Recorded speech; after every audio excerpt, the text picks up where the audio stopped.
hemos tenido la visita del coordinador de Manchester para América Latina y antes el coordinador de Liverpool University. Así que con el Reino Unido hay una serie de contactos, relaciones académicas de educación superior. En el caso de University College de London, es la cuarta actividad con University College de London y proyectamos que estas actividades virtuales luego sean presenciales, físicas. ¿Hay tiempo? Jeff, Lima will celebrate 500 years old in 10 years. So, similar to your university, celebration is next, in the years. This year, university celebrates 474 years old. So, our university is a long history, connection with the communities and the international projection. El profesor Jeffrey Howard es director del laboratorio de digital política en el Departamento de Ciencias Políticas y coeditor de una revista, Historia de Política y Filosofía. Así que estamos muy atentos a su experiencia y a conocer un poco más el Departamento de Ciencias Políticas. Jeffrey, here in St. Mark, Political Science is part of the law faculty. In some experience, it's connection. In the other experience is political science connected with social science in faculty of social science. On the other, political science is a faculty, on faculty, a law faculty. So, we can hago presente que estamos en el vicerrectorado académico de la Universidad Nacional Mayor de San Marcos, siendo un gran saludo de la alta dirección hacia el profesor Howard, así como University College de London. Bueno, Jeffrey, thank you. We can start, please. Please, Yeah, can you hear me okay? Yes, yes. Okay, fantastic. I'm going to share my screen if that's all right. Thank you. Great. Let me just do that.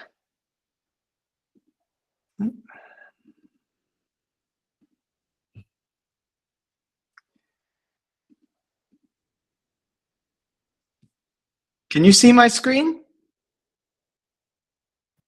No. Nope, so it said something went wrong. Let me try again. Not yet. Okay.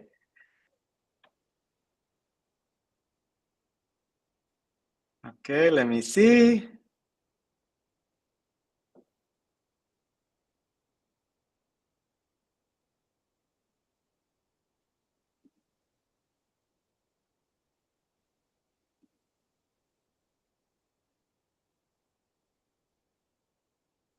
Give me a... How about now?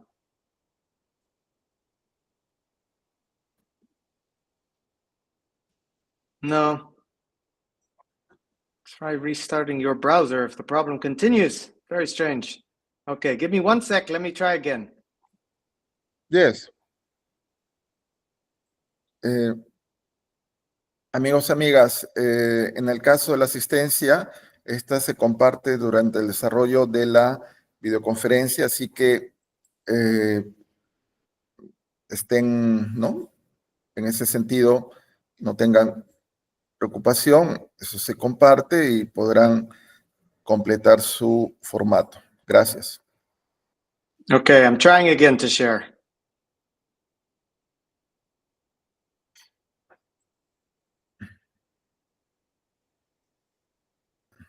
Oh, Jeff, you can send me your presentation. I can hear Yeah, we by can do email. that.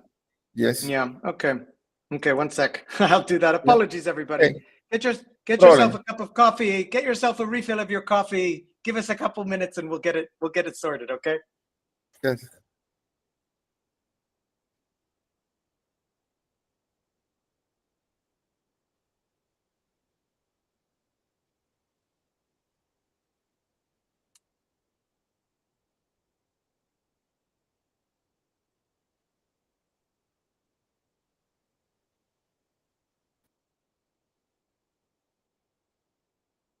Do you know South America, Jeffrey? Sorry, pardon, do I know what? Do you visit South America? I spent some time in Ecuador. I've unfortunately never been to Peru, but I'd love to go at some point.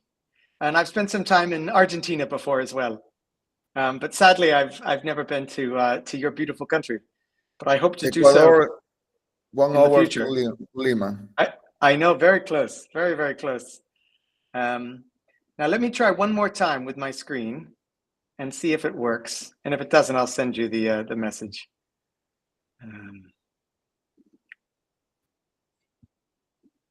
Share. Let's see. Can you see this? No.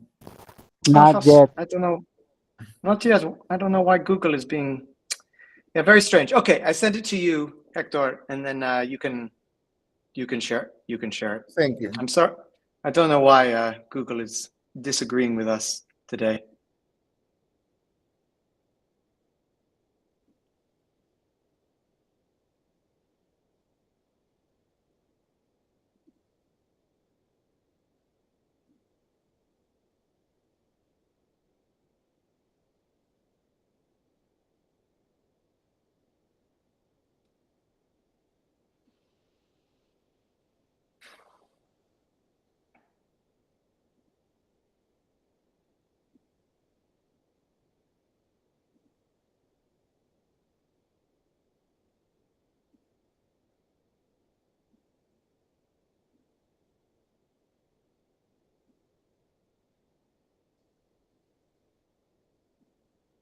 Okay, I've sent you the email, Hector. Check your email in a sec. Hopefully it'll come through.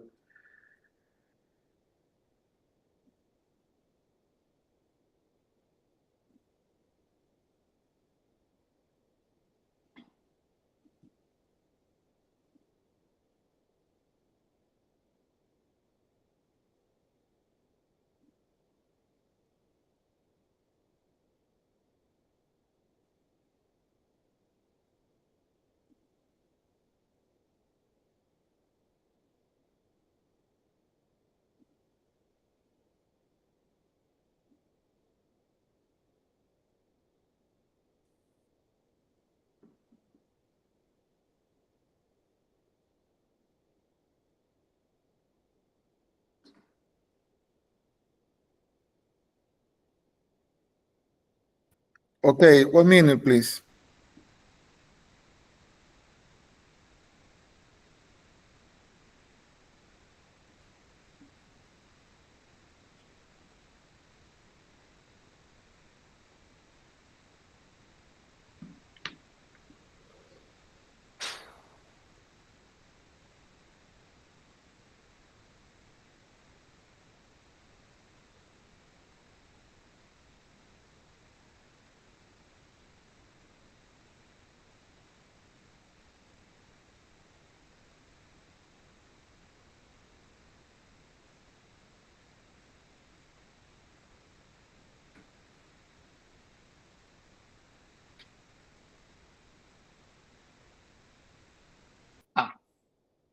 Okay.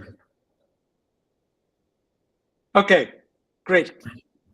So I'll just, I suppose I'll have to tell you when to advance the slide or scroll down to Yes. the next image. Is that okay? Okay. You can wing it and just try to click on as I talk, and we'll probably be able to make it work. Well, thank you everyone so much for coming, and I apologize for the technological challenges we've had at the start of our session. I'm Jeff Howard from University College London, and it's a real delight to be able to see you and talk to you today. I've been given the following assignment. First, to tell you a bit about me and my current research in the fields of political science and philosophy, which I will do. And then I'll tell you a bit more about University College London and the particular degree programs that we offer in my department, so that you and others in your community can learn more about the opportunities there are to engage with our university. And at the Q&A at the end, I'd love to have a conversation with you in which I hear more about you, and we can have a discussion together about potential future opportunities for engagement. Okay, next slide.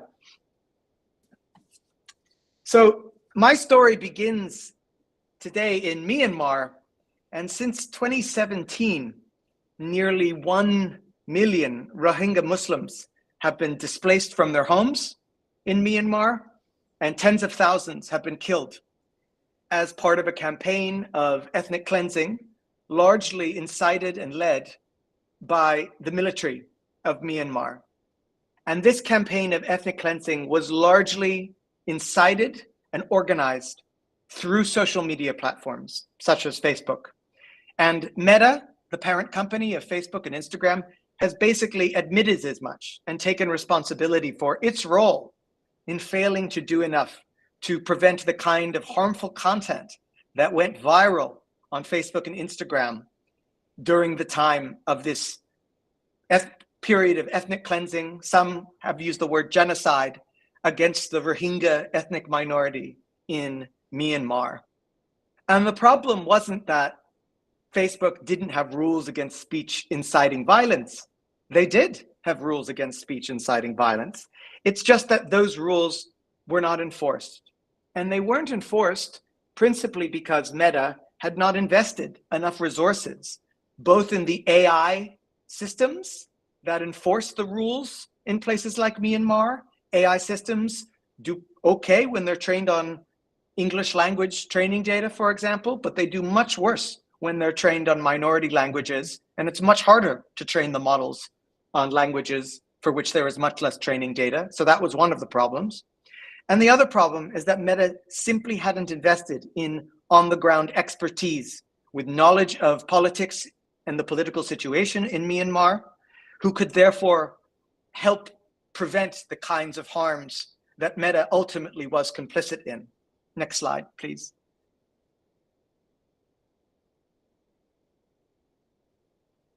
And so lawsuits continue, and there's a current class action lawsuit from Rohingya suing Meta, the parent company of Facebook, for over $150 billion over the role of speech inciting violence and hatred and spreading lies about the Rohingya in the course of the genocidal campaign against them. And $150 billion is a lot of money, even in Silicon Valley. So Meta has been highly attentive to this problem. Next slide, please.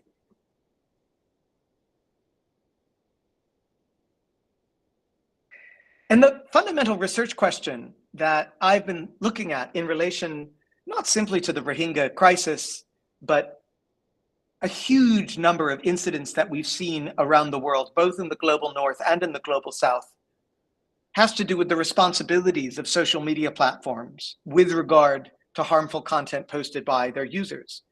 Do social media platforms have moral duties to moderate harmful content?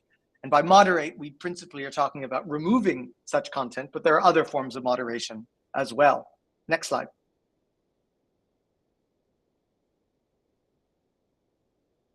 And in my work, I argue that social media companies do have a moral responsibility to moderate varieties of harmful content. That's in part because social media platforms like Facebook, like Instagram, like TikTok, like YouTube, like X, are well positioned to make a positive difference with respect to their communities. They have huge amounts of power as the gatekeepers of public discourse. And that presents huge opportunities for them to enable and empower good speech, but it also presents particular challenges with regard to harmful speech, including speech that is already illegal, indeed criminal, in many jurisdictions, like speech inciting violence or speech directly promoting hatred against a particular group.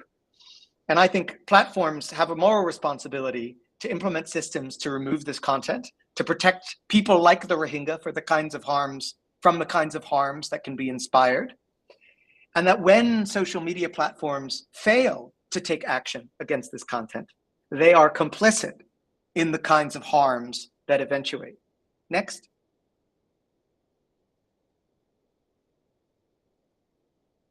And one of the goals of my current book project, which is currently in progress and will be published later this spring with Princeton University Press, is to set out a general philosophical theory of how to think about the right to free speech in the digital age.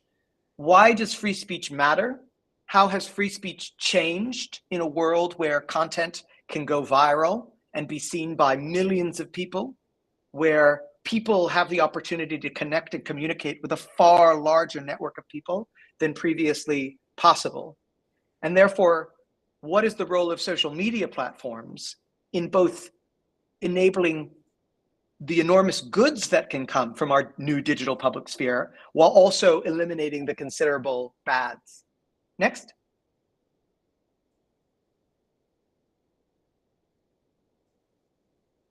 Now, I've argued so far, and I hope in the Q&A, if you disagree with me, you'll challenge me and we can have a discussion. I've argued so far that social media companies have duties to moderate harmful content, but that of course leaves open many questions. And I'm just going to briefly talk us through 3 of them. The first question has to do with what harmful content should platforms remove? The second has to do with how should such content be moderated? And the third is who or what should do the moderation? And let me just say something about the work I have going on at UCL, largely self-authored, but also much of it with various postdoctoral fellows with whom I'm working in the Department of Political Science on all 3 questions. Next.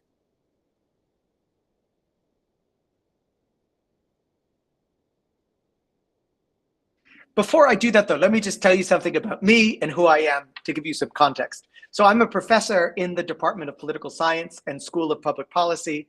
UCL is distinctive by having the Political Science Department and Professional Public Policy School as a single entity, whereas historically, these are often separate entities at universities. We combine them into a single entity because we think that the only way to make progress in the pressing questions of public policy that we face is by grounding that engagement with public policy questions in rigorous academic research. I did my undergraduate degree in the United States at Harvard University. I did my graduate work here in the United Kingdom at Oxford University. My work is broadly understood to be part of the field of political theory. Political theory is a subfield that crosses between political science, philosophy, and law. When I'm not doing research, I like to think about the implications of my scholarly work for decision makers. So I'm an advisor to the UK Office of Communications, known as Ofcom, which has sweeping new powers to regulate social media companies and search engines, and I advise them on how they should exercise those policies. I do a lot of work engaging with the teams at social media platforms, including Meta. So I've done a lot of work with the teams who write the rules for Facebook and Instagram on what kinds of rules they should have with regard to different kinds of harmful content. I also do a lot of work with the UK civil service, and I teach up-and-coming civil servants to think about the ethical dilemmas that they encounter in their roles and how to be more responsible members of the civil service. So I do a lot of different stuff. I find all of it pretty enjoyable. But right now, I'm going to talk to you about the work I've done thinking about the proper governance of the digital public sphere. Next. Okay, so the first question is what harmful content should be moderated on social media? Next. And if you look at these lists, hopefully they'll be familiar to some of you. They are the list of the rules that each social media platform has concerning what speech is and is not allowed under their rules. So Meta has a wide variety of rules for Facebook and Instagram, so does TikTok, so does X, so does YouTube. I was recently giving a talk to students in Hong Kong, and we looked at the rules that their social media platforms have, which of course are much different than the social media rules that we see on Western platforms. And each of these issues, each of these topics, whether it's what counts as violent speech or what counts as abuse or harassment, raises really interesting philosophical questions. So take an issue like abuse or harassment. Most people think that you should be able to criticize politicians, criticize public officials very vocally, very intensely. But when does criticism of a public official cross the line into abuse or harassment? That's a philosophical question, and I actually don't think we have a very good answer to that question. And even the legal answers to that question that courts have offered are contested. They differ from jurisdiction to jurisdiction, And so even something as simple as abuse or harassment, where you think, oh, everyone thinks that shouldn't be allowed, raises really difficult questions. Or take an issue like death threats. Everyone agrees that you shouldn't be allowed to issue death threats on social media platforms. But sometimes people say death threats as a joke. Sometimes they say, I'm going to kill you if you do that again to me. Sometimes they use death threats sarcastically, or they use it hyperbolically as a form of protest, or they use vague expressions like down with Trump, or down with Khamenei, or down with Bolsonaro. And it raises questions of what exactly does count as a death threat. And so this question of what speech should or shouldn't be allowed online is really, really difficult, especially given that you have so much speech by so many people in so many different countries with so much nuance and interpretation to be done. Next.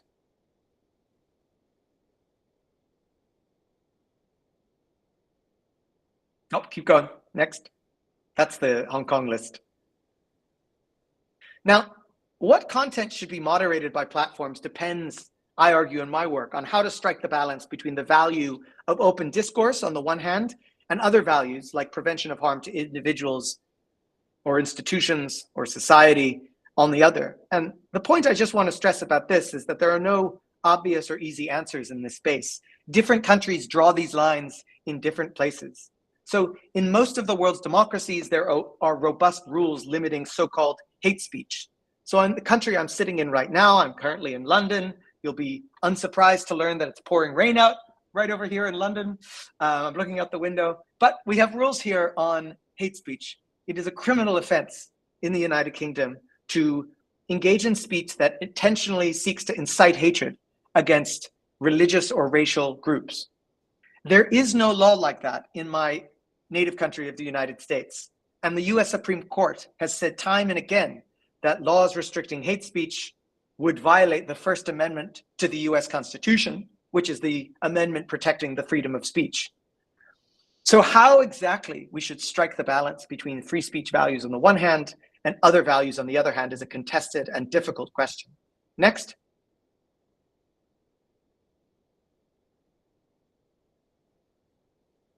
Next.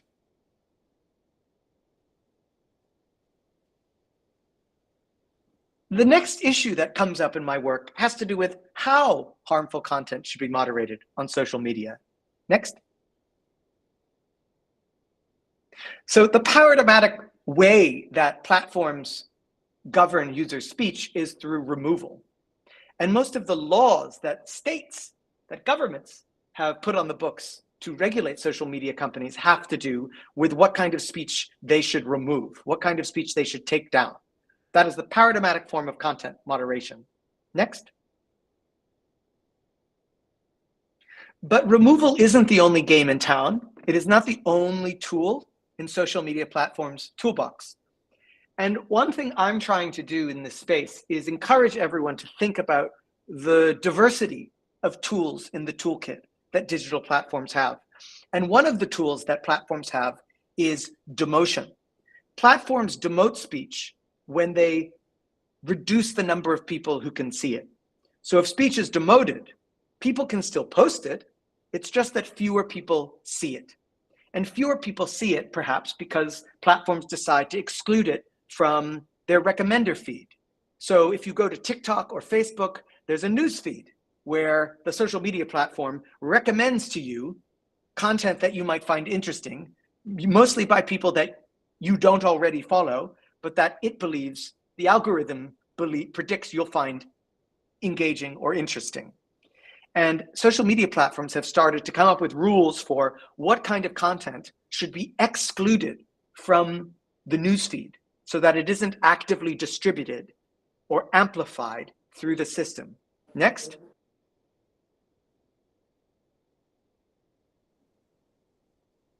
So Meta has a whole page detailing the types of content that it demotes. Next.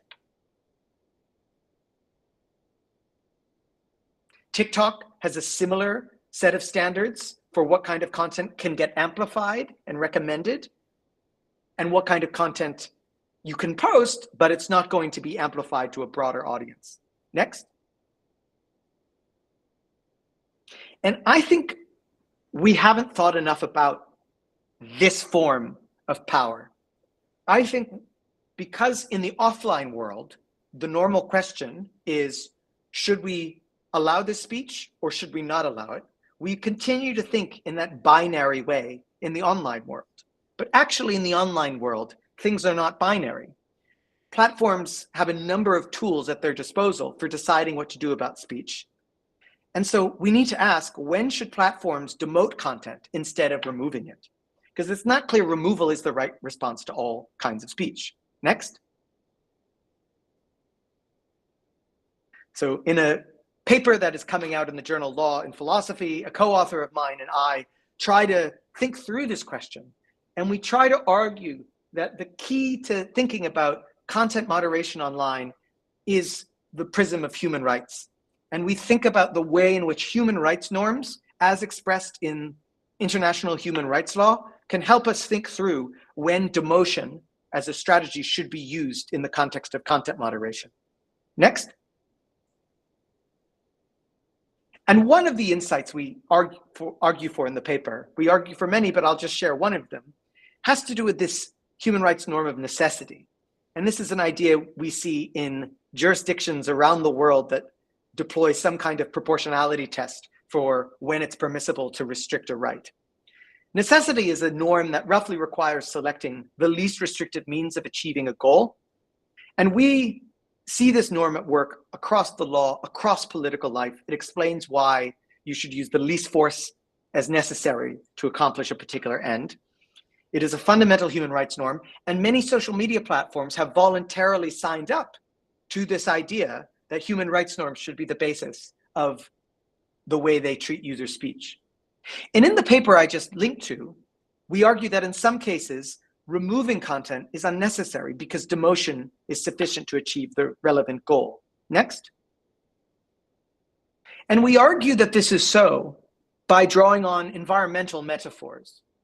In the environmental space, among other spaces, it's a very natural thought that some content is innocuous or harmless in low doses, but becomes harmful in high doses. And we see this in other contexts as well. So I put the volume dial because in the sonic space, of course, above a particular decibel level, sound can cause harm to the inner eardrum, but below that level, it does not. Next.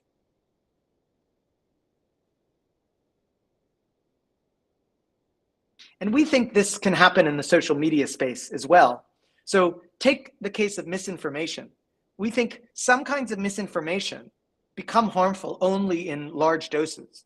So misinformation, for example, claiming that climate change isn't happening. If it was just a few people posting about that content, it wouldn't be a problem, right? It's only when you have huge numbers of people posting about it, or it goes viral so that huge numbers of people see it, that this kind of content becomes a difficult problem. Next.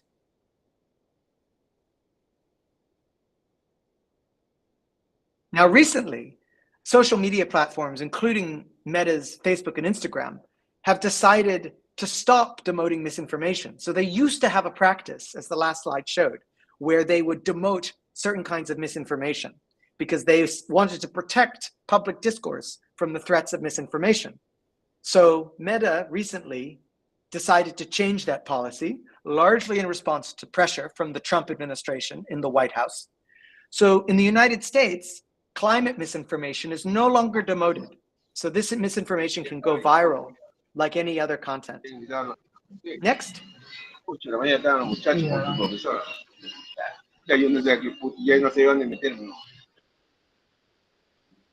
Next.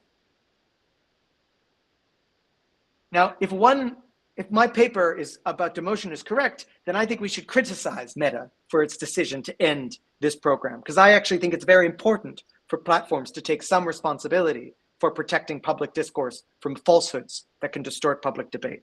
Next. I'll comment briefly on one more question that I've been working on lately in the context of this project before telling you a little bit about UCL.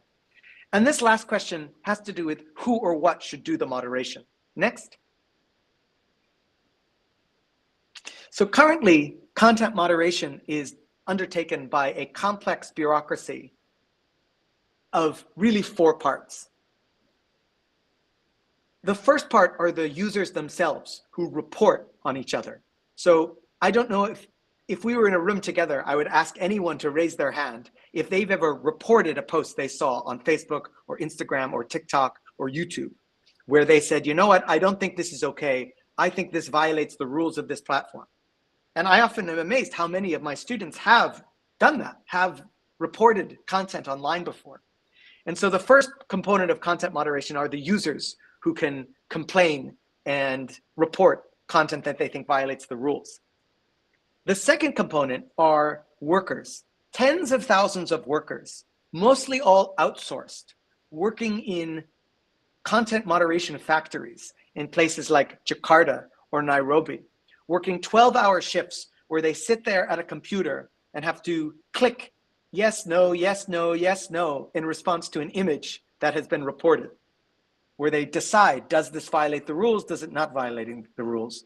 And this is often a horribly difficult job because people have to see images of terrorist attacks and murders and child abuse and all sorts of horrible crimes and click to exclude that content from the platform. The third people involved are the people in Silicon Valley who work in the companies and decide who the rules are. But the fourth rather, and most important aspect you might think of this whole process, or at least the most powerful part of this whole process, isn't human at all. It's AI. These platforms increasingly rely on artificial intelligence systems to decide what content to restrict from their platforms. Next.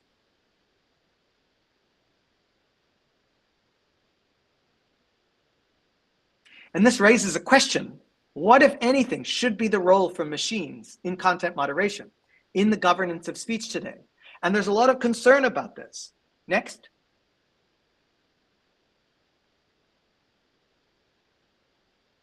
I'll mention two concerns.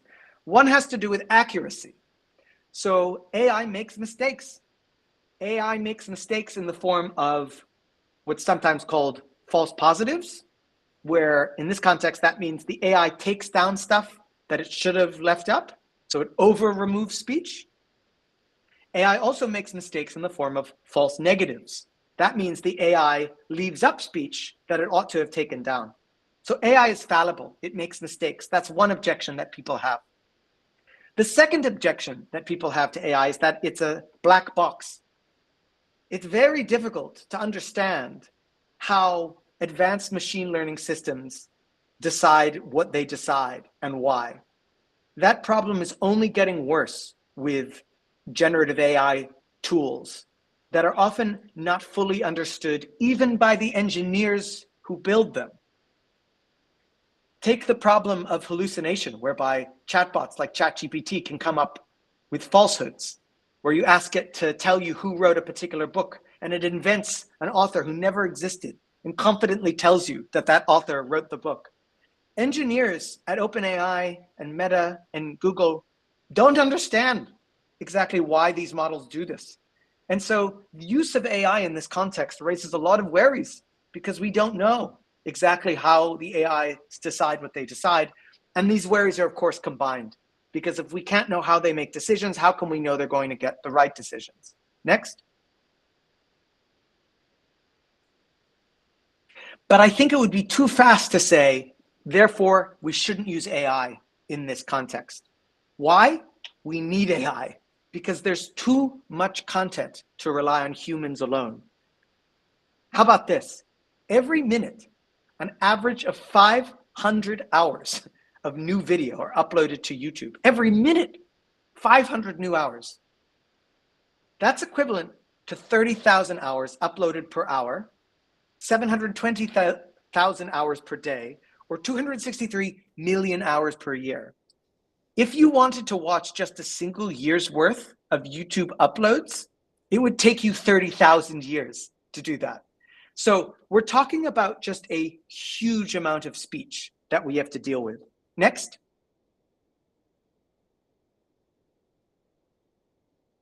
The second reason is that if you have to rely only on humans to police AI content, and my wonderful colleague Juan Espendola at UNAM in Mexico City has recently written a wonderful paper making exactly this point, that he's in the political science department at UNAM.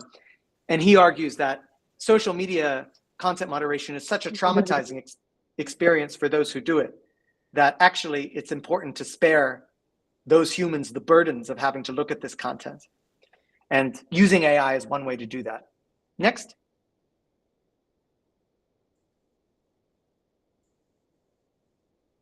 I explore some of these questions, if you're interested in more, in a forthcoming paper in the Oxford Handbook on Hate Speech, where I try to weigh up all the costs and benefits of using AI for social media regulation. Next. Okay, keep going. And of course, there's lots more questions we could think about. There's questions about how the state, of course, should regulate this process. We in the United Kingdom have a new law called the UK Online Safety Act. In the European Union, there's a new law called the Digital Services Act. And these are very ambitious pieces of legislation that require social media platforms to moderate various kinds of content. And of course, this raises important questions about the limits of free speech and about the worry that the state will incentivize platforms to remove too much content, to err on the side of caution because they're worried about legal punishment. Next.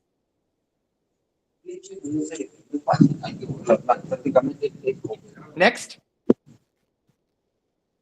That's just some work I have going on it. I also have some work about how AI generated content should be regulated. Next. I think it's a pretty important question, how platforms should deal with the huge quantity of content that is itself synthetic, that is itself the result of generative AI tools like ChatGPT or Anthropic or Grok or Llama. And what I generally argue in this context is that platforms should take the same approach to this content that they take to any other harmful content, in part because it's very difficult to even tell if content is AI generated or not. So if an AI video attacks a particular person in a hateful or abusive way, it should be taken down, but not because it's AI generated, but because it's hateful or abusive. Next. Okay, so I've spent the last few minutes telling you a bit about the themes and ideas that I've been writing about in my own work at the intersection of political science, philosophy, and law. What I'm now going to do in the last few minutes is just tell you more about the university I work for, University College London. Next. Everyone should treat rankings with great skepticism. I don't think rankings are the be-all and end-all by any stretch of the imagination. Even so, they're a useful heuristic in some cases, and we are proud that UCL continues to do pretty well on various world rankings that exist, in part a testament to the exceptional research going on from my colleagues. Next. So our internal UK ranking system ranks us second in the UK for research power. We have 11 academic faculties. We produce 32 Nobel laureates. We have more than 150 nationalities represented in our student body. It's an unbelievably global university. We have more than 400 undergraduate programs, more than 700 postgraduate programs. That's both master's and PhD courses. We have 18,000 employees, and we have 51,000 students. So of the in-person universities, we're by far the largest in the United Kingdom. Next. And as I mentioned, we're a global network, and we have global partnerships. We have more than just about 500,000 alumni in more than 190 countries. 50% of our students are international, and we have 34% of our staff is international as well. So you really don't feel like you're in Little England when you're at UCL. You feel like you're in a space station that's been assembled with people from all around the earth connecting together. I sometimes have to go to Dubai for work a lot, which also feels like this hyper international place where anyone you could meet in the line before you ordering coffee could come from anywhere around the world. And UCL feels exactly like that. Next. We've had a couple billion total income in pounds in the last year. We've had 138% increase in all of our income areas, which include research funding, tuition fees, and government.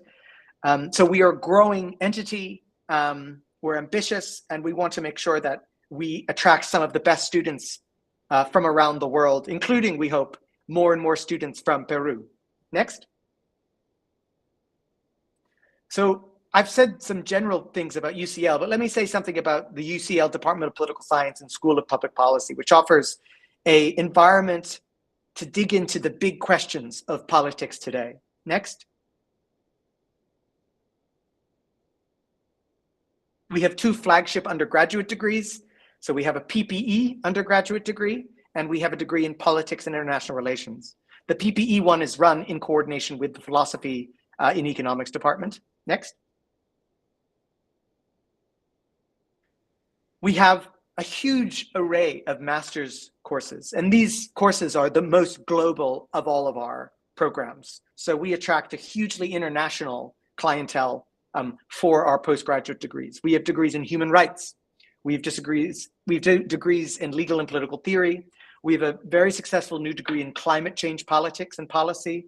We have a degree on democracy and comparative politics. We have a degree on global governance and ethics. We have an international public policy degree. We have a political economy degree. We have a public policy degree. We have a security studies degree, and we have a public management and leadership Master of Public Administration degree.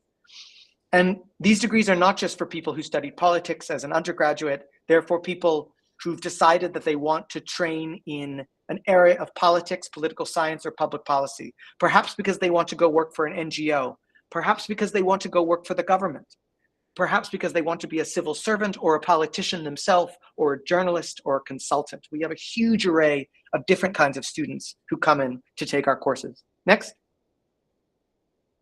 We also have a flourishing PhD program with scholars training to be the next generation of leading political scientists.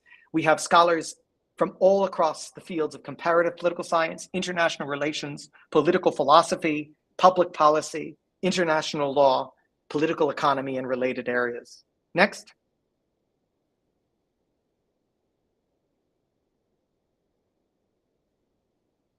And of course, the beating heart of our department is the colleagues who do the research. And we have vibrant research clusters. And each cluster is a group of colleagues who meet together regularly to share work in progress, to argue about the important questions facing their subdiscipline, to convene events, to teach classes, and to liaise with the broader political institutions across London and Europe, and indeed the world. We have clusters in comparative political economy behavior, conflict and change, which is mostly about the use of violence internationally and internationally. The Constitution Unit, which thinks about the British Constitution in particular. We have a Global Governance Institute, a Human Rights Institute, a Law and Courts cluster, a Political Philosophy cluster, a Migration cluster, a Public Policy cluster, and a Politics of the Global South cluster. We also have one of the world's leading centers in the pedagogy of politics. And we're really thinking about how do we teach political science more effectively to our students. That's a real priority to us. We are a leading university for teaching, and we want to continue to be so. Let me close, next slide, by just thanking you for tuning in and for hearing me talk to you about my own research, and also tell you a bit about University College London. And perhaps, Hector, you could close the slides now, and I'm very happy to answer any questions you have, or just hear any comments that you want to tell me or you'd like to share to me. Thank you so much. Jeffrey, thank you very much. Well, in this moment, about your topic, we can see the French experience, Brazilian experience, no? In French, Telegram, no? The French states against Telegram, no? This is a multinational corporation, Telegram, no? And the second experience, Brazil and X. Yes. No? In your experience, how this experience how projects the contacts, the relationship within the states and the big company in TICS, this French and Brazilian experience. So in the future, we can project a similar approach, Argentina, India, Nigeria, what is your advice? I think people are gaining confidence standing up to Silicon Valley. And I think people are willing to call bluff, to use an expression, on threats that Silicon Valley makes. Silicon Valley loves making threats that it will remove its business from a jurisdiction if it is subject to greater regulation. And every time it does this, it is bluffing. It is not telling the truth. And I think governments need to have courage to stand up to these social media platforms, because I think we've gotten ourselves into a preposterous situation where the public discourse of our societies is governed by a group of people in California, which doesn't make sense. It doesn't even make sense in California because they're unelected people who are doing it for the purposes of profit rather than the public good. So I think it's really important that we stand up to companies, that we regulate them, that if we're going to allow them to make huge sums of money in our countries, that they abide by our rules. And those rules include insisting that they keep users safe from the most harmful forms of content. And I think your examples of France standing up to Telegram and Brazil standing up to X are really important examples. And we've seen the platforms cave in these moments. I also think it's past time for a conversation about alternatives. Do we think we should have a public option social media platform in a country that is nonprofit, that is not based on maximizing advertising revenue, but rather is about giving people access to high quality information? If you think about a company like Wikipedia, Wikipedia is a huge success. It is a not-for-profit entity that serves as a public good. And a question I always think is, what would be the world in which we had a social media platform version of Wikipedia that actually was successful and that people actually used? And would that world be better than a world where everything was decided by for-profit companies in Silicon Valley? So that's my reflection in answer to your excellent question. Thank you. Jeffrey, in 20th century, we see the Atlantic hegemony, Western hegemony. But in 21st century, in this area, no, China has WeChat. Russia beginnings VK. We can, in some years, could be possible India produce own WeChat, no? WeChat similar to China, India, or could be Nigeria or Africa, ET, no?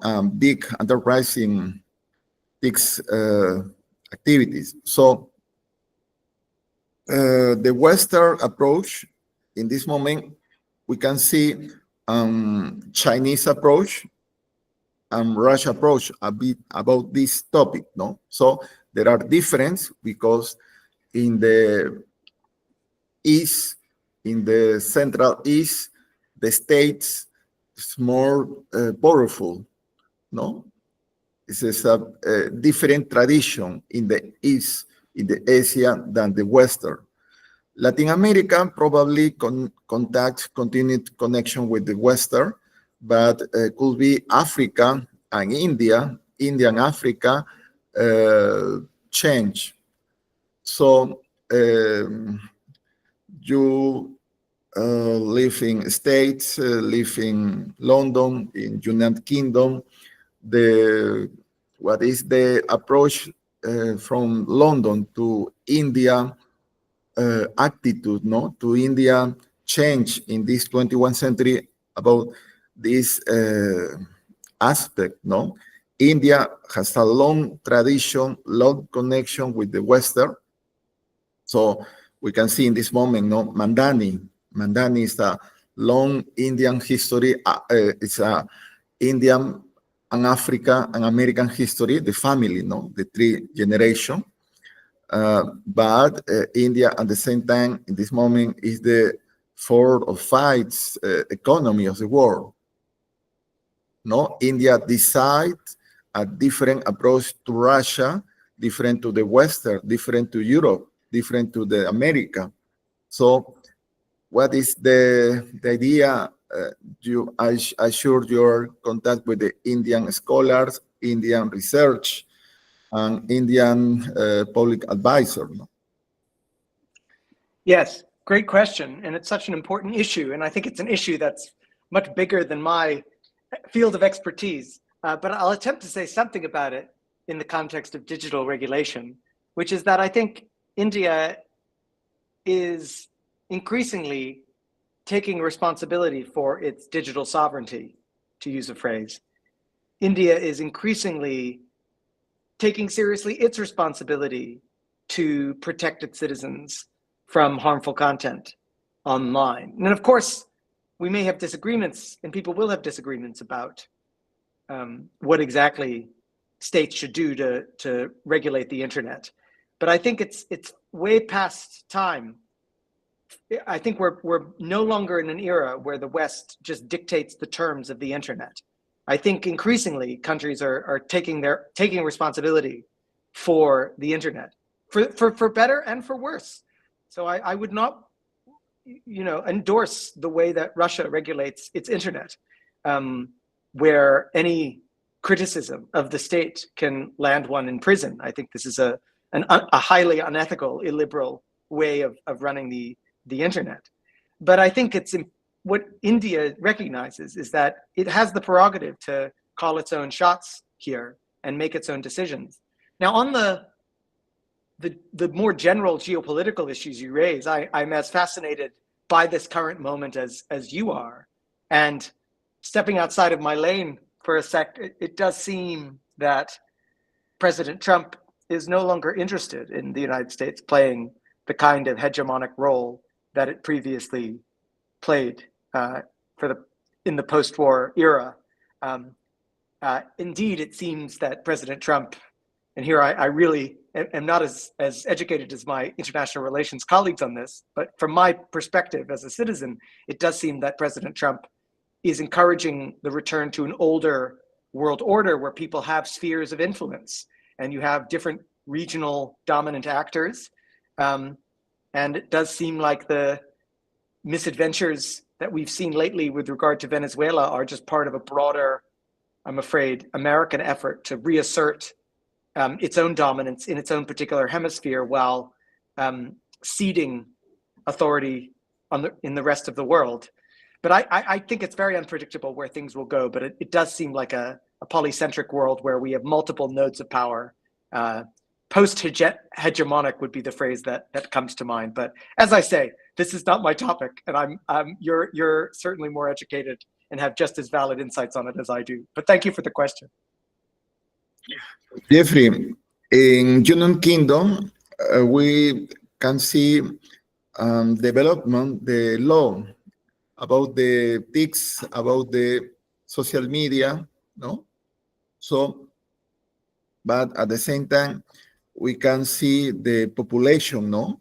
It's a question about the digital identity and the freedom, no? So this is the discussion between the authority and the freedom and the common rights, the civil freedom. In your city, in London, how is this dialogue with the discussion between the personal, individual rights and the authority, the state, no? In this moment, in Europe, we can see people talk about the Russian influence in the networks, no? Russian influence in the social media. So many states decide to protect, no, the population against its influence. But at the same time, some people say, no, we need to know the other version, the other proposal. So in London, in United Kingdom, how is the dialogue between these both positions? Yeah, I mean, I think that there are a couple of things to say. One thing to say is that there is a concerted effort to protect elections from Russian interference campaigns. And that includes both cybersecurity measures to actually protect the mechanics of voting from Russian influence campaigns. But it also, I think more importantly, involves efforts to protect the public discourse from Russian propaganda. And we know that the Russian authorities have launched efforts to manipulate public opinion through bot accounts that are created at scale and then are used to steer public discourse in a particular direction. This was true, of course, in the United States in the 2016 campaign. It probably didn't make a difference to the outcome, but it in terms of who won. But it definitely occurred that there was an effort by the Internet Research Agency based in St. Petersburg to get certain voters to stay home and not show up and vote for Hillary Clinton because the Russian government had a particular candidate they preferred to win. And so I think that there's a lot of concern that, for example, the Russians would come to favor a particular candidate for prime minister in this country, and they would try to use fake accounts to steer sentiment in their direction. And so here the issue is, what can platforms do with regard to inauthentic accounts? And platforms do have rules in place with regard to fake accounts. And often they use sophisticated AI to detect these accounts and shut them down. And so that's part of the story, an effort by the government and by platforms to protect the integrity of elections and political discourse generally from outside attacks. But there's another side to this, of course, which is that you still need to allow open discussion and free debate. And it's important to hear all perspectives pertaining to the important questions of the day, including perspectives held by people in Russia. And so, there still is a considerable, we absolutely still live in a country with considerable free debate. So take immigration policy. That is an issue where there's a huge diversity of opinion in the United Kingdom, and people are free to express that diversity of opinion, and they do. And so there is a robust culture of debate and dissent and public argument and protest that continues to, I think, thrive in London and in the UK broadly, where people are engaged with political questions. But, it's not a happy time because people are angry about high taxes. They're angry about affordability. They feel that their taxes aren't delivering the quality of public services that they think they're entitled to. The economy is slower than people want it to be. And it's not clear that the state is delivering on its, it's not clear that the state is or can deliver quickly on its promise to turn things around. So it is a difficult moment in British politics, I think.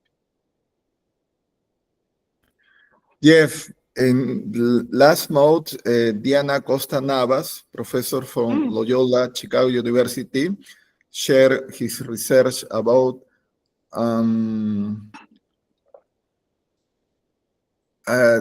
human-centered artificial intelligence. Yes. So the companies need more philosophy, need more ethical anthropology philosophy to develop intelligent artificial, because in our experience with this intelligent artificial, we stand the particular philosophy. And philosophy very old, the 19th century. We have old philosophy approach to new technology. We need new or human philosophy approach to the new technology. It's very for our society. Well, this is the proposal that Diana from Chicago. Yes. And I think Diana Costa Navas is one of our most wonderful philosophers, political theorists thinking about these questions. I'm a huge fan of her work, and I've engaged with her a lot over the years. And so I recommend everyone who's interested in this issue read her scholarship. She's fantastic. And I agree with her that this is a huge problem. And I agree that the companies need to embed more humanities people and social science people in their efforts, because the engineers can build cool systems, but the engineers can't solve fundamentally ethical, social, political questions. Engineering can't do that. It can build a really cool AI classifier that helps catch certain kinds of content, but the engineers don't have the training to think through the wider ethical and social implications of the questions. And so that's one reason I really like engaging with these tech companies, even though I think the tech companies are doing a lot of bad things. I think you have to talk to them. I think you have to have the conversation with them. And I'm regularly in touch with ethicists in Meta, in OpenAI, in Google. And some of my students have gone on to get jobs in those companies working within their human rights teams. So I think it's absolutely imperative that we maintain lines of communication with Silicon Valley, notwithstanding our ethical critiques of their work. Well, Diana probably visit Lima the next year. I hope that I could join.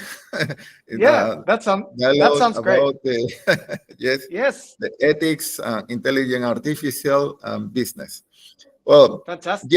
Jeffrey, I would like to introduce Claudia Condori. Claudia Condori is a top student, the Political Science Department in National University of San Marcos. Now, Claudia take a semester in the oldest university from South Korea, It's a first experience in Seoul. Claudia. Yeah, good afternoon to everyone. Yeah, it was a pleasure to hear your presentation. I was really awesome about the topic that you present today, because I really like this documentary, the Great Hack, about the elections with Donald Trump in 2016, I think. Yeah. So I was thinking about all the presentation. Wow, it's really, this topic is related with that.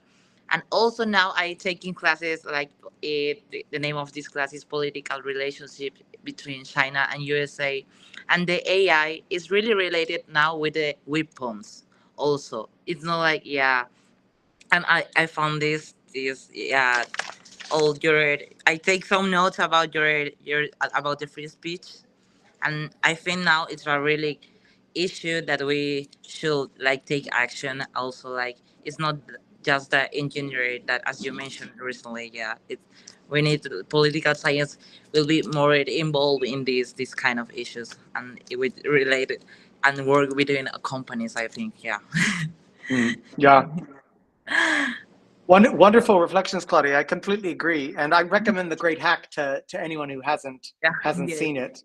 It's a fantastic piece. Yeah, that's fantastic, Claudia. Thank you, and it's wonderful to meet you and hear about your studies. Thank you.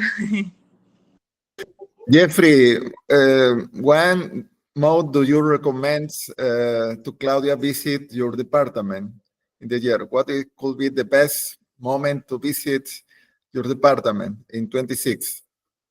I think academically, probably the best time is to visit in October, because it's the start of the year, and so everyone's there. There's lots of events going on. It's not too cold and wet yet. It's still kind of nice. The weather's okay. Or if you want to optimize for the weather, you come in May or June, because that's the nicest time to be in England. And there's still lots going on.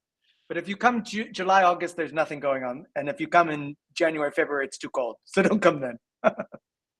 Thank you. Amigos, amigas, ¿tienen algún comentario, alguna pregunta para Jeffrey?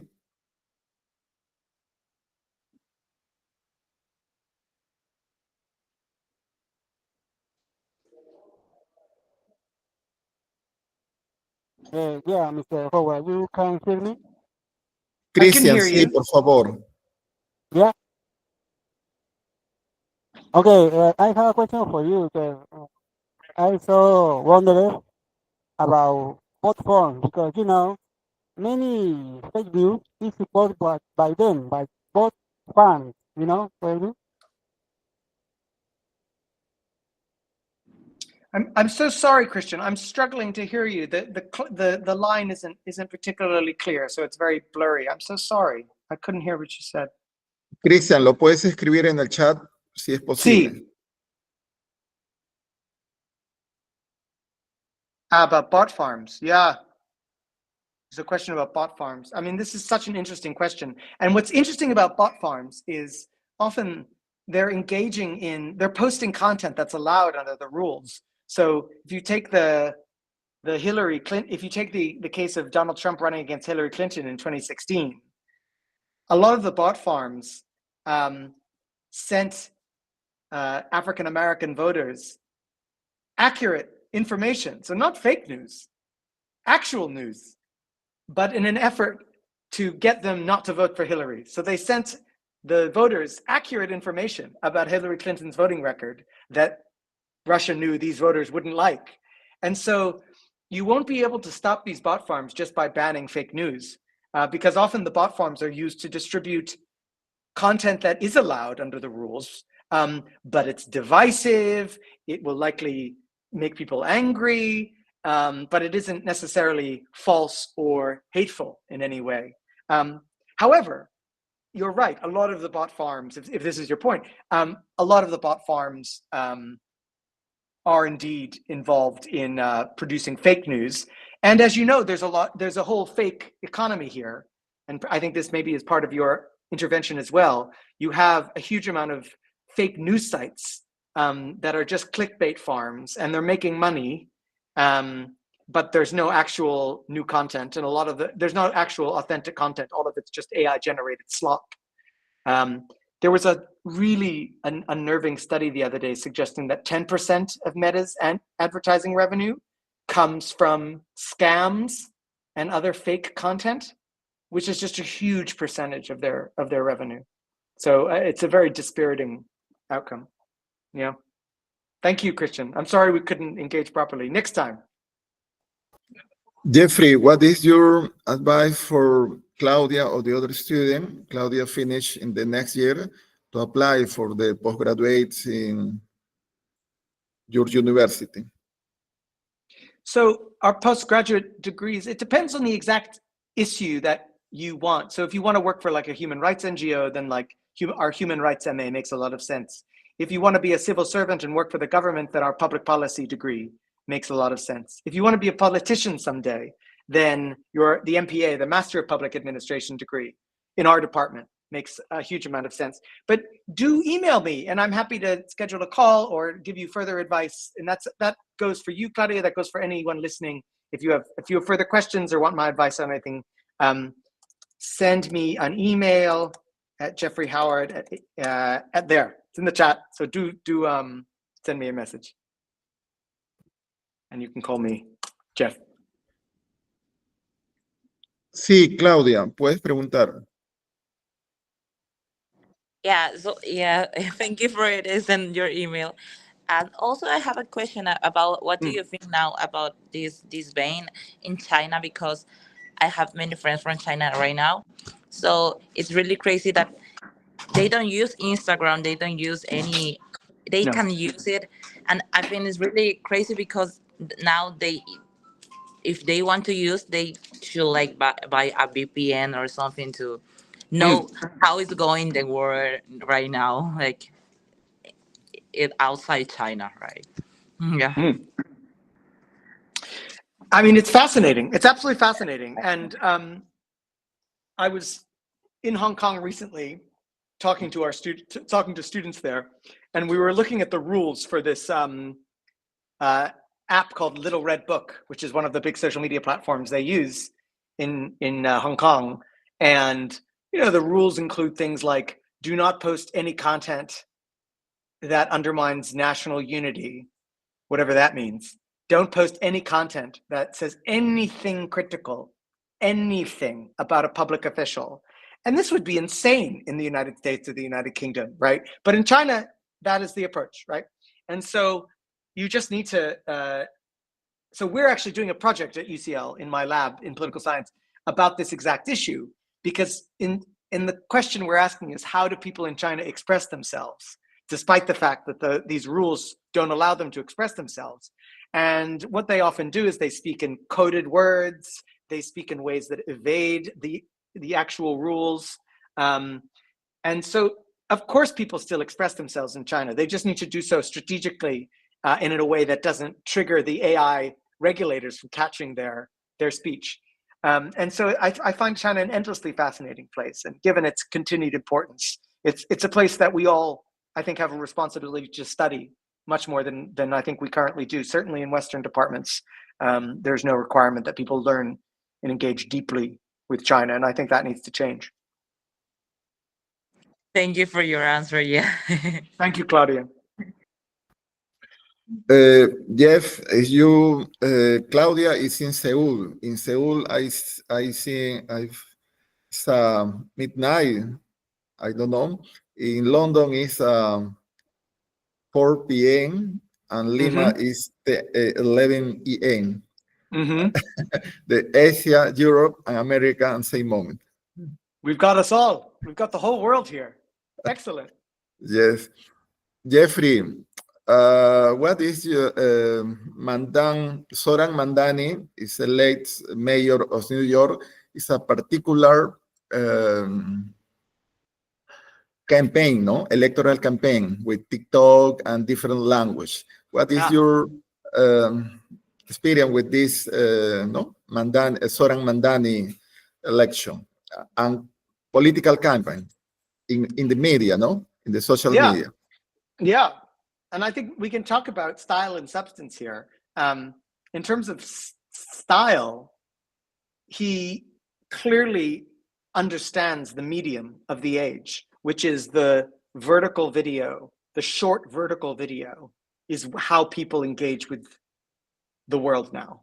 They swipe up looking at short vertical videos. And so the fact that his campaign was essentially entirely a matter of short vertical videos redounded to his benefit. I also think what was really cool about his campaign ads is it was him interviewing people. So he was going around and putting a microphone in New Yorker's face and saying, hey, what do you think about this? And that's something everyone has seen before on social media. Someone going around just interviewing people. And then he gets to the end of the video and he says, I'm Zoran Mamdani and I'm running for mayor. And you're like, oh, I didn't see that coming. I didn't know the guy who's been interviewing everyone, all these videos, is the guy running for mayor. And so it was just unbelievably creative and clever. And he didn't center himself in the videos. He centered voters and their concerns, which was just really clever. And I think affordability in particular is an issue that obviously everyone living in major metropolitan areas cares about these days. And he was able to channel anger about affordability. It was interesting, on the substance, a lot of people criticized Mamdani, of course, for making promises he can't keep, for saying things like, I'll make all the buses free, even though it doesn't look like he has the authority to do that. But I think one thing we're learning in politics today is that politics is largely about, political campaigning is about vibes. It's about like, what's the message you're sending through your message, rather than the actual literal content of what you're saying. And I think what people heard from Mamdani is that he was saying, I'm on your side and I want to make life easier and cheaper for you. And so that's what people heard. And that's why people voted for him. That's my amateur pundit 2 cents. Who knows? We'll learn more from like actual scholarship on this perhaps, but that's my hunch as a citizen about what happened. Yes, the political campaign. After this is the other history about the administration, but the experience, no, the refresh this political campaign is especially in New York with big Jewish population and Jewish influence. So Mandani is a Muslim, but no problem with this election. No, this is very new.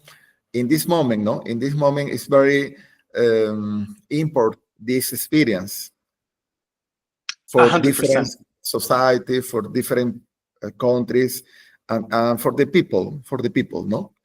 This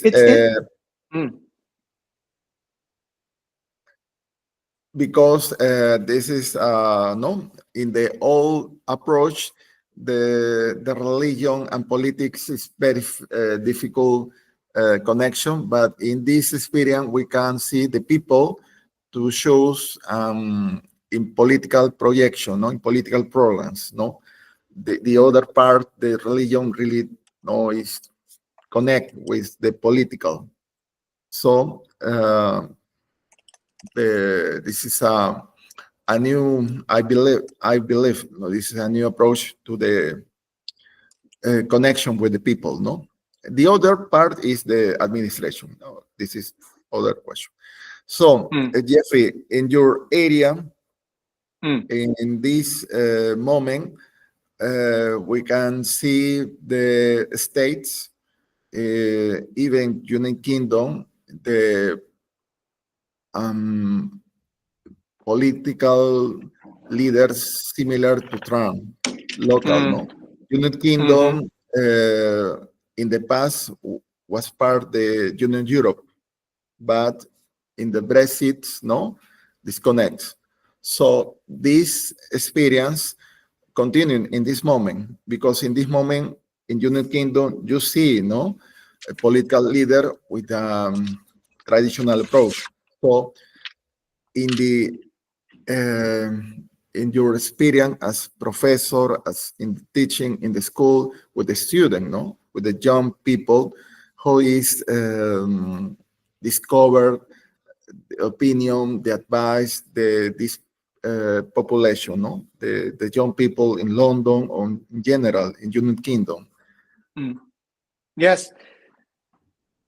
If you poll people, there's a majority who regrets the decision to leave the European Union. So Brexit is unpopular. Even those who say they approve of Brexit disapprove of how it's been carried out. So Brexit remains a giant self-inflicted wound on the British economy and is increasingly seen as such. By the young, it's overwhelmingly seen as such. And the polling shows that among the young, there is incredible affection for Europe and a desire to be closer to Europe. But there's no political coalition in defense of that particular view.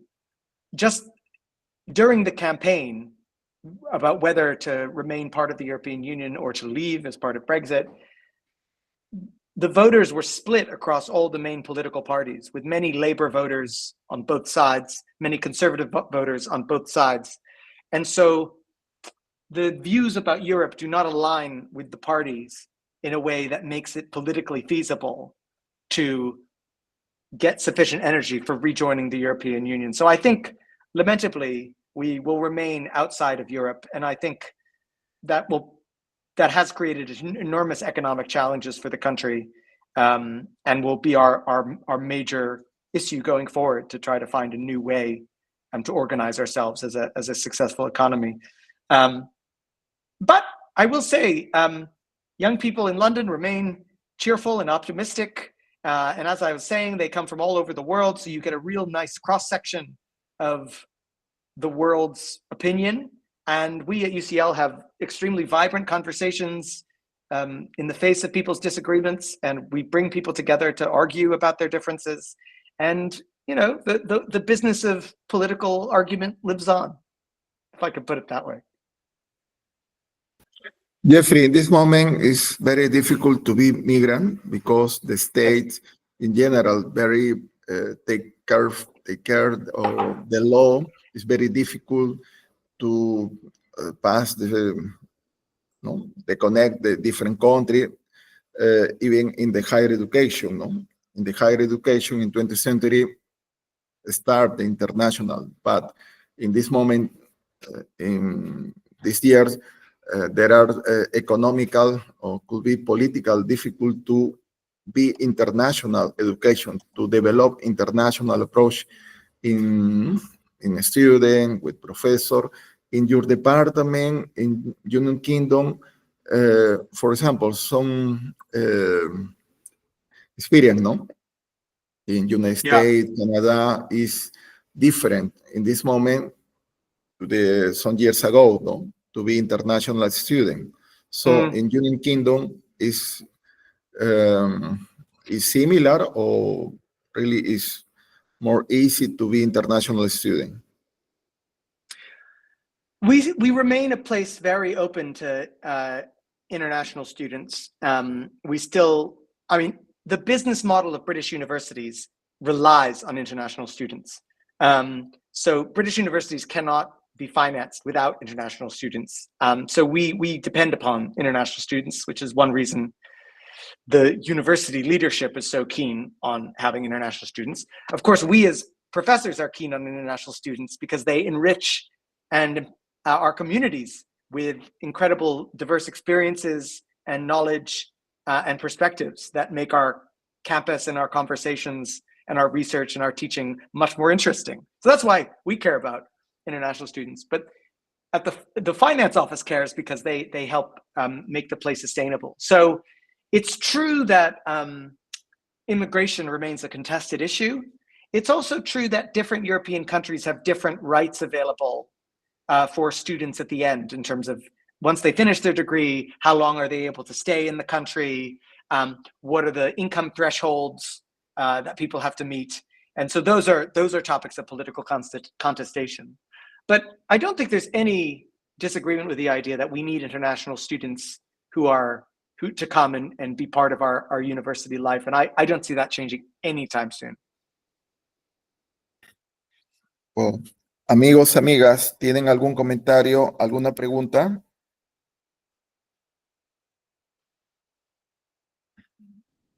Jeffrey, San Marcos University, the main place in Lima, capital of Lima, but at the same time we have a place in the Amazonia, Peruvian Amazonia, in the highlands and the central coast.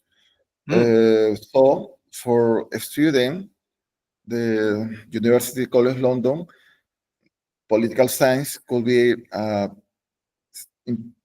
important experience to take a semester in our university because you can the public policy and environmental matter or public policy and the contact between the communities and mining enterprise, or in the coast the Peruvian economy or the Peruvian society in this Pacific community, no? So I believe, no, could be a very important experience for the student, the undergraduate or postgraduate from your university. Our university, we have a student from Montana State University, from Leipzig University, Spain and the other countries. So could be, I suppose, a good opportunity for a student or yes, for professor to take Pacific Central Pacific experience. Absolutely. And that sounds fantastic. And we'd love to hear more about that. I'd love to put you in touch or put the relevant colleague of yours in touch with my colleague who handles the study abroad programs to see if your university could be added to our list of options that we give to those students who decide that they want to do a study abroad, because we do have undergraduates who decide to study abroad for 1 or 2 terms of their third year. We also have a program where PhD students can spend some time abroad. And it sounds like, I mean, I know for a fact that you have an incredible university, and it would be a fantastic opportunity for our students to engage with you more and exchange our students between our institutions. In this idea, we can project summer school, virtual and physical, London and Lima, to not only our community, but the other university in Peru and South America, no? And summer school about this, your topic on general, no? The transition in this moment, no? The transition, a new dialogue between the global south and global north. That's wonderful. That sounds fantastic. We're very keen to learn more about that. That's terrific. What is experience from your department with South American University? Do you have some activities with Mexico, Brazil, or Argentina? Is for us, it's very important. Know the experience, no, from your department with academic program or academic experience with the South American University.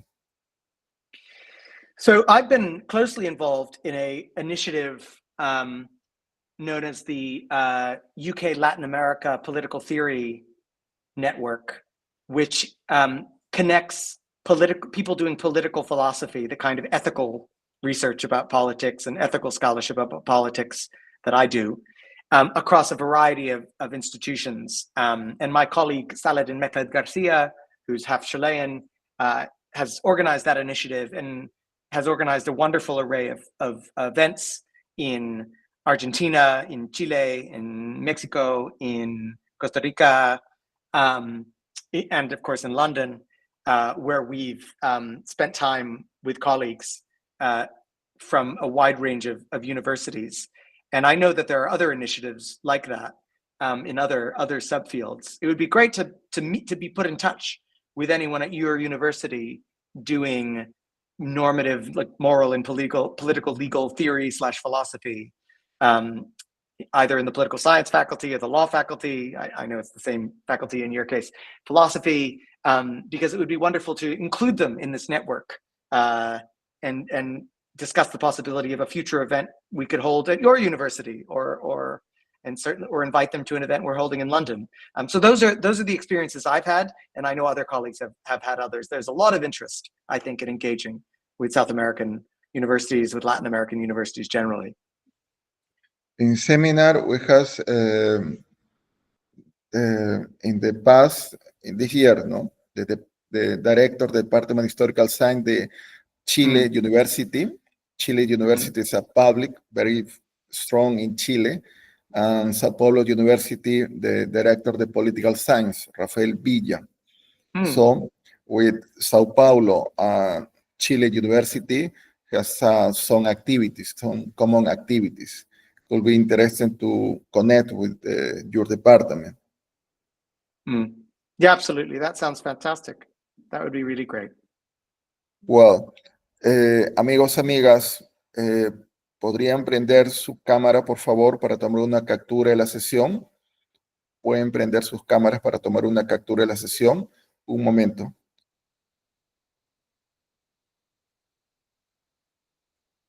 En el chat se les ha compartido los links del departamento, de la facultad y del área de investigación en London, University College London.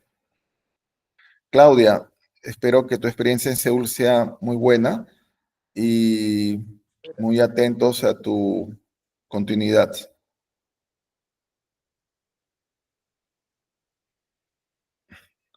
Bien, un momento.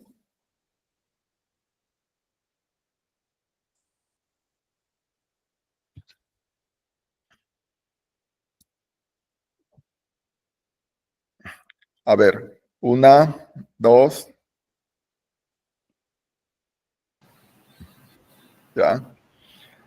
Thank you, Jeffrey. I would like to express appreciation from Vice Provost Academic Affairs, the National University of St. Mark.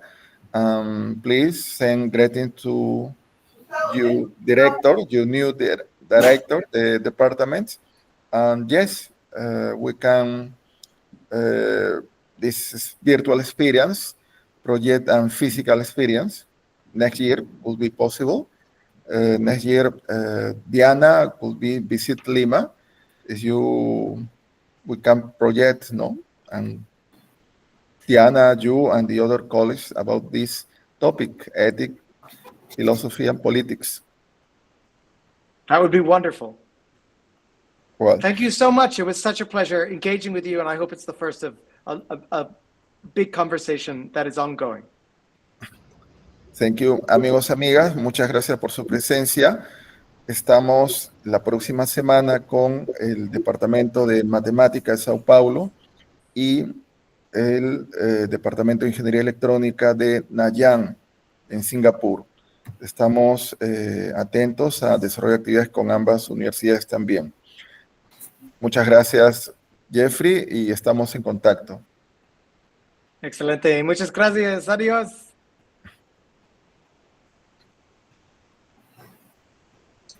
Chao, bye bye.